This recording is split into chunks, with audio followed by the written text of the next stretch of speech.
qo'ylar qoldimi deganlarga mana ko'rdinglarmi? Ajoyiblari kelgan. Yo, hali ham bozorda yuribsizlarmi qidirib? Qirg'izistonning qo'ylari bozorda qolmadi. To'g'ri kelaveringlar.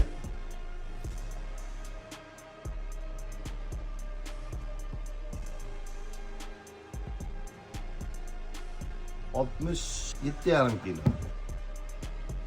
57 kilo. 83 kilo. 62 kilo. 61 kilo. 50 kilo. 74 kilo. 62 kilo. 85 kilo. 69 kilo. 61 kilo.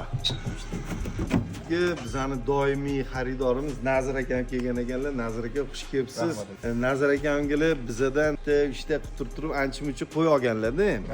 Bu qo'ylarni darhol sotmasalar, bitta qo'shni sal hid chiqyapti degan gaplarni gapirishyapti ekan. Bularni demak qo'zili paytda bizadan olib ketishgan. Har xil endi 40 kilo, 3 kilo ahvolda bo'lgan paytda olib ketishgan. Hozir mana ko'ryapmiz. 40 kilo bo'lgan olingan qo'zilar hozir mana 80 kilodan oshiq holatlarga kelibdi. Yaqinda olinganlari mana shu 50 kilo atrofida bo'lib qoldi. Bo'ldi, xudo xolisa bularni o'sha aytganimdek sotgandan keyin o'sha tarozda ko'rasiz, necha pul qanaqa nima qulog'idagi zireylargacha yozib oldik. O'sha gap 5 ming so'm bizaniki, qolgani sizniki. Necha puldan sotsak ham. Bo'ldi aka.